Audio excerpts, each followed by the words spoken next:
Behind the calm of Canada's landscape lie stories of people who vanished, without a trace, without answers, without goodbye. July 30th, 1985.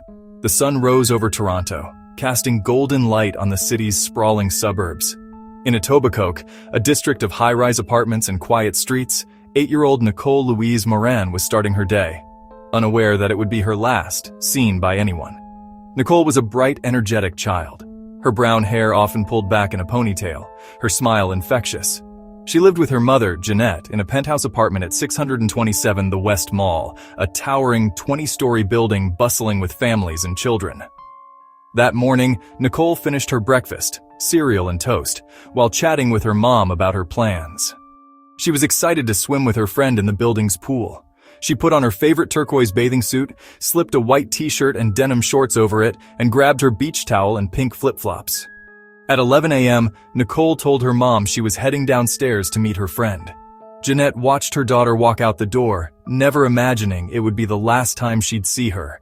Nicole stepped into the hallway, the door closing softly behind her. The building was alive with the sounds of summer. Children's laughter echoing from the pool, elevators humming, neighbors chatting in the corridors. But Nicole never arrived at the lobby. Her friend waited by the pool, glancing at the clock, growing anxious as the minutes ticked by. No one saw Nicole in the elevator. No one saw her in the lobby. It was as if she had vanished into thin air. The building itself was considered secure. Multiple locked entrances, security cameras in the lobby, and staff on duty. Dozens of families called it home. Yet, in that brief walk from her apartment to the ground floor, Nicole disappeared without a trace. When Jeanette realized Nicole hadn't met her friend, panic set in. She searched the building, calling her daughter's name, checking the pool, the elevators, the stairwells. Other residents joined in, their voices echoing through the halls. Within hours, police arrived. The search quickly became one of the largest missing child investigations in Canadian history. Officers combed every floor, every stairwell, every storage room. They drained the pool, scoured the grounds, and canvassed the neighborhood. Flyers with Nicole's photo were posted on every door, every lamppost, every shop window. News crews arrived, broadcasting the story across Canada. The city held its breath, hoping for a miracle. Jeanette Morin, desperate and exhausted, pleaded on television for her daughter's safe return. Volunteers formed search parties, combing nearby parks and ravines. The community came together, united by fear and hope. But there were no witnesses, no screams, no struggle, just silence. The only clue, a single elevator ride that no one could confirm. Theories began to swirl. Was Nicole taken by someone she knew? A stranger who slipped in unnoticed? Or did she leave willingly for reasons no one could understand? Police interviewed every resident, checked security logs, and followed up on hundreds of tips. They questioned delivery drivers, maintenance workers, and visitors. The building's security features, once a source of comfort, now seemed full of gaps. The investigation stretched for weeks, then months. Age-progressed sketches of Nicole were released as years passed. Her case became a symbol of every parent's nightmare, a child vanishing in broad daylight, in a place that should have been safe. Over the years, the Morin family never gave up hope. Jeanette kept Nicole's room just as she left it, her favorite books on the shelf, her stuffed animals on the bed. Every birthday, every holiday, the family gathered, always leaving a place for Nicole. The case haunted Toronto. For years, children were warned not to talk to strangers, and parents clung tighter to their kids. Nicole's face became a fixture on missing person posters, milk cartons, and news reports. Theories multiplied. Some believed Nicole was abducted by someone who had watched her routine, perhaps a neighbor, a family acquaintance, or a stranger who slipped in unnoticed. Others wondered if she had left the building, lured by a promise or a secret. Police followed every lead, from reported sightings to anonymous tips. Psychics offered their services. The Morin family received letters from across the country, some offering hope, others only deepening the pain. As the years passed, Nicole's story faded from headlines but never from the hearts of those who loved her. The building at 627 The West Mall still stands, its hallways echoing with memories. For Toronto, Nicole's disappearance remains a scar, a reminder that even in the safest places, darkness can slip in unnoticed. Today, Nicole Morin's case is still open. Her mother, now older, still hopes for answers. Each year, on the anniversary of Nicole's disappearance, the community gathers for a candlelight vigil, lighting the darkness with hope that one day, the truth will come to light. Nicole's story is not just about one little girl. It's about every child who goes missing, every family left searching, every community forever changed. In Canada, thousands of children are reported missing each year. Most are found, some are not. For those families, the waiting never ends. In the end, Nicole Morin's disappearance is a haunting mystery, a story of innocence lost, of a family's endless love, and of a city forever changed by the silence left behind. Victoria, British Columbia, a city of rain-soaked streets, historic hotels, and the restless Pacific. In 2012, it became the backdrop for one of Canada's most haunting mysteries. Emma Fillipoff was 26 years old when she vanished on November 28th.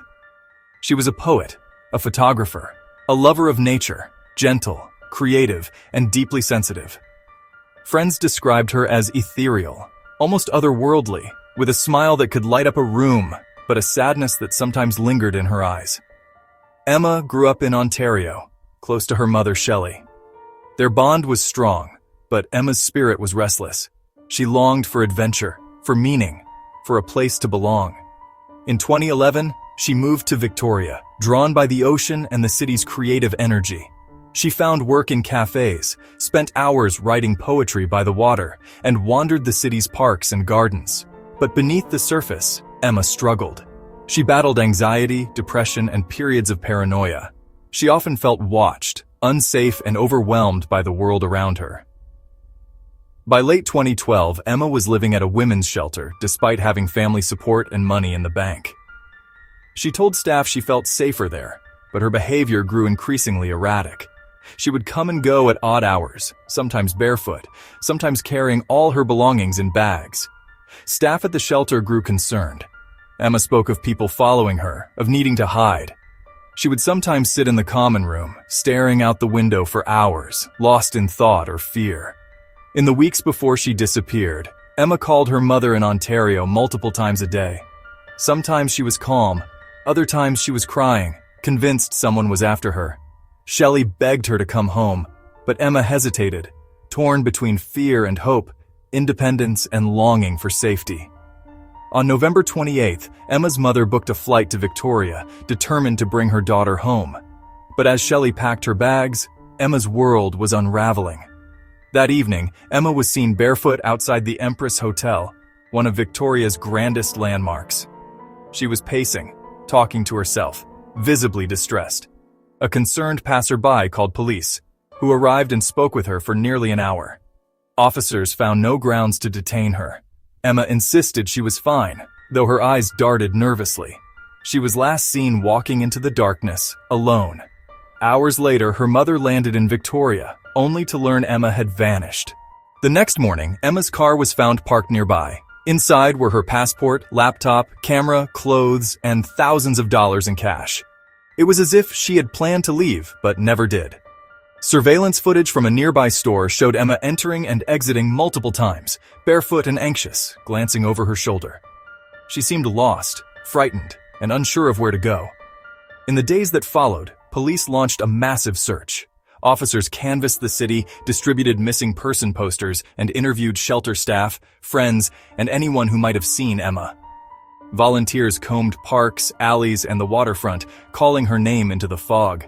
Emma's mother appeared on local news, pleading for help. The community rallied, holding vigils and sharing Emma's story across Canada. But as days turned to weeks, hope began to fade. Rumors and theories multiplied. Some believed Emma had suffered a mental health crisis and wandered into the wilderness. Others thought she might have been taken by someone she feared. There were reported sightings at ferry terminals in Vancouver, even as far as the United States, but none were ever confirmed. In 2014, a man walked into a store in Vancouver's Gastown, picked up a missing person poster of Emma, and told the clerk, "That's my girlfriend. She ran away because she hates her parents." The man was never identified. Was he telling the truth, or was it a cruel hoax? For Emma's family, the pain never faded. Her mother returned to Ontario but never stopped searching. She created a website, distributed flyers, and followed every lead, no matter how faint. Each year she returns to Victoria, hoping for a miracle. The case remains open. Police continue to receive tips, but no trace of Emma has ever been found. Her story is shared on social media, podcasts, and news reports. A haunting reminder of how someone can vanish, even in plain sight. For those left behind, the questions never end. Did Emma choose to disappear, seeking peace from her inner turmoil? Was she lost to the elements, or did someone take advantage of her vulnerability? The silence is deafening. Emma Fillipoff's disappearance is more than a mystery. It's a story of a young woman's struggle with mental illness, of a family's endless love, and of a city forever haunted by the unknown. Her face still appears on missing person posters, her name still whispered in hope.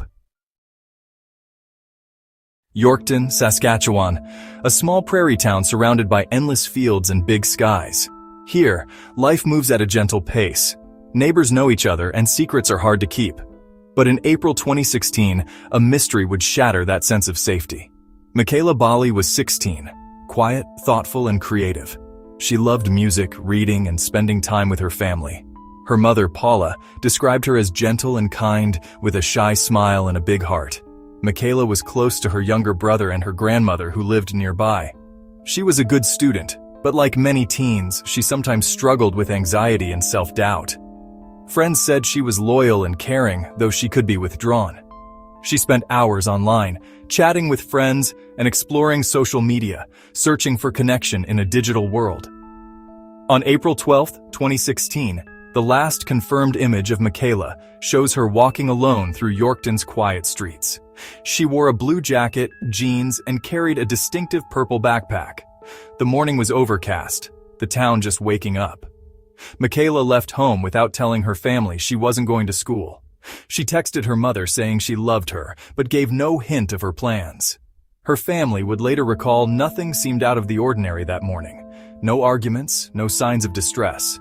Surveillance footage from that day is chilling, not because anything violent happens, but because everything seems so normal. Mekayla is seen at a pawn shop, a local bank, and the bus depot. She asks about tickets to Regina, but never buys one. At the bank, she tries to withdraw money but leaves with only a small amount.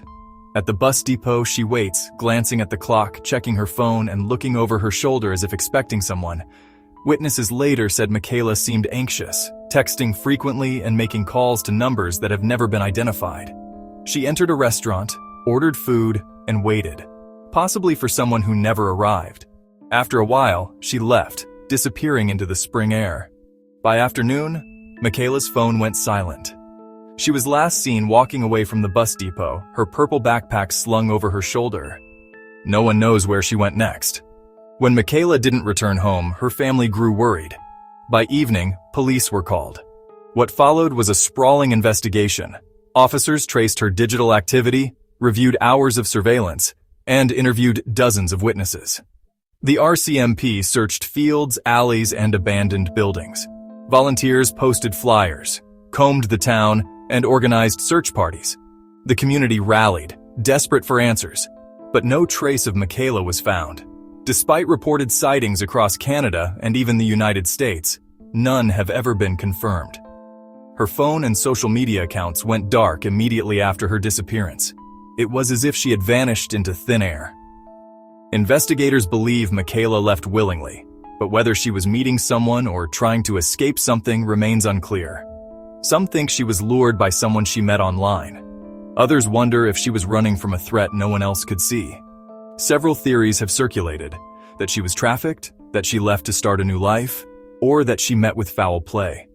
But there is no evidence, no note, no goodbye, no digital trail. For Mekayla's family, the pain is endless. Her mother, Paula, has become an advocate for missing children, sharing Mekayla's story in hopes of finding answers. Each year, the family holds vigils, lighting candles and praying for her safe return. The case has haunted Yorkton. Parents warn their children to be careful, and teenagers look over their shoulders, wondering if someone is watching. The town's sense of innocence is gone, replaced by a lingering fear. The RCMP continues to treat Mekayla's case as an active missing person investigation.